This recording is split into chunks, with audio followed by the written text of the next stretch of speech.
Take Charlie guy, like Rambo. Yeah. See, he couldn't play trumpet. I just got it. I was hoping you'd show me how to hold it. Ever been told you're too different to succeed? That your ideas are too bold, your voice too strange, or your style just not right for the world? If yes, then you'll understand Miles Davis. Because Miles didn't just play music, he changed it, again and again. And every time the world said don't, he said, watch me. Miles Davis. The sound of defiance. How a jazz rebel redefined music forever. Well, this is it. You know, I'm going to do the best. He's been like that all these years. And that's when I love art. Miles Davis was never interested in fitting in. Not as a kid, not as a musician, not as a black man in a white-dominated industry, and definitely not as a jazz artist boxed into one sound. He was always reaching for something beyond the present, beyond what was allowed. His story isn't just about music, it's about rebellion, reinvention, and the unstoppable power of trusting your voice, even when no one else understands it yet. Let's go back to where it all began. Satcher, the quiet kid from Illinois. Miles Dewey Davis III was born in 1926 in Alton, Illinois. His father was a successful dental surgeon. His mother was a music teacher and pianist.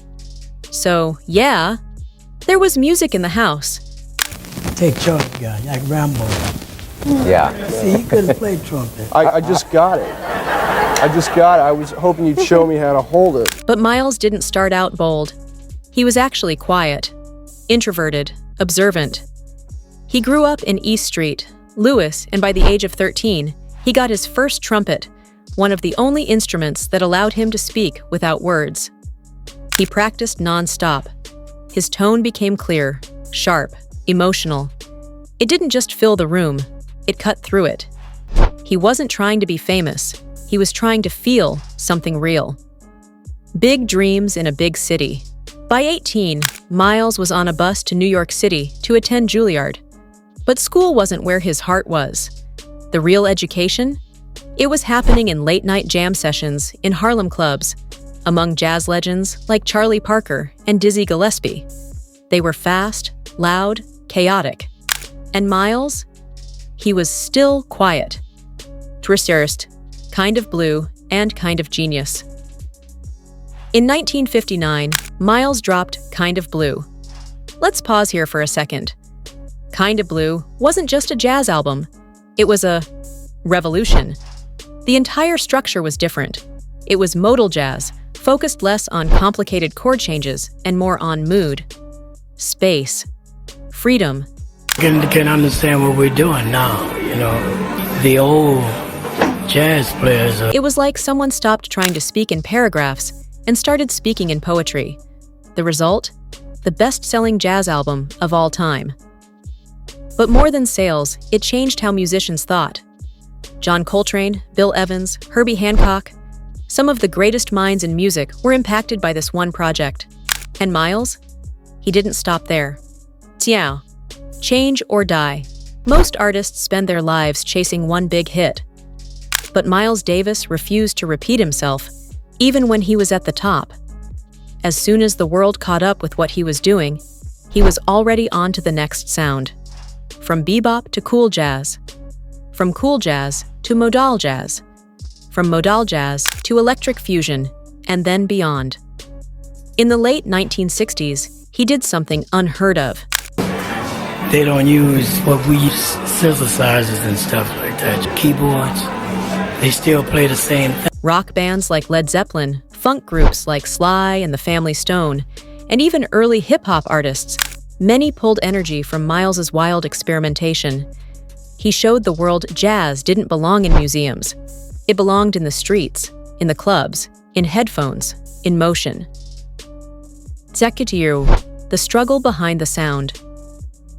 But behind the scenes, it wasn't all innovation and applause.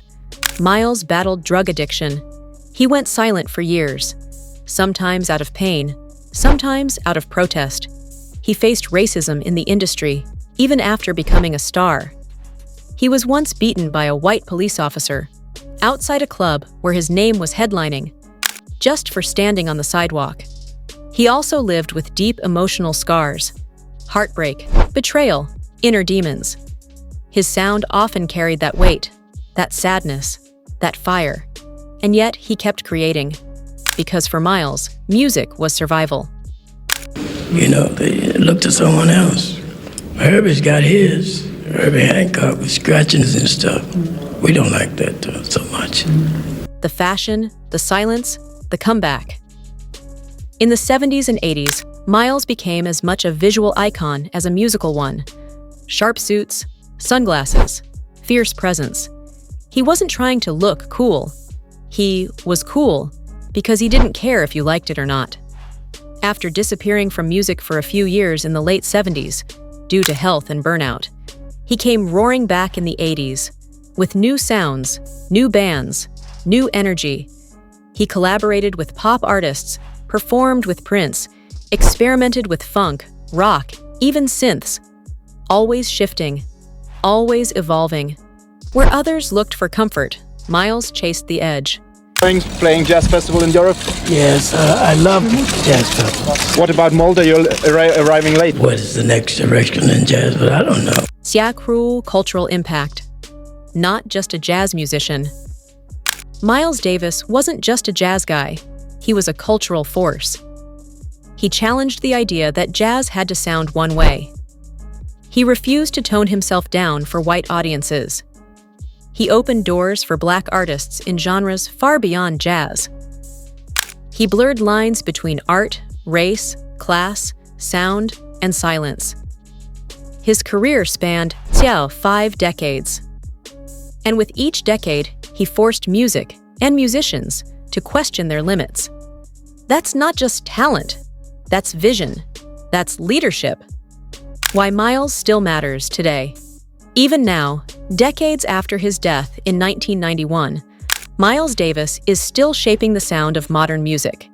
You hear him in Kendrick Lamar's jazz-infused hip-hop, in Erykah Badu's soul, in Thundercats funk, even in film scores and lo-fi beats on YouTube. Because Miles taught us that innovation comes from listening to your gut. Has to have good carriage. Meaning?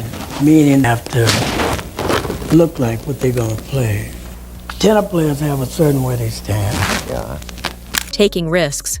Saying yes to the unknown, even when everyone else is saying no. He also taught us something else. That success doesn't mean staying safe. It means staying true. Legacy. A rebel with a purpose. Miles Davis wasn't perfect. He could be cold, sharp-tongued, private, but he was real. And through his imperfections, he gave the world perfect moments. Moments of raw beauty, moments of deep sadness, moments of boundary-breaking freedom. He was inducted into the Rock and Roll Hall of Fame. He won Grammys. He received awards, respect, and lasting influence. But maybe his greatest legacy is this. He gave other artists permission. Permission to be weird, to be moody, to change their minds, to not explain themselves. Don't follow Miles. Follow yourself. Here's the thing. If Miles Davis were here today, he wouldn't want you to copy him. He'd probably roll his eyes if you tried. He'd want you to find your own sound, your own rhythm, your own rebellion. He'd want you to listen more than you speak, to take your pain and make art, to take your silence and make space. And when someone tells you, you can't do that, say what Miles said his whole life. Watch me.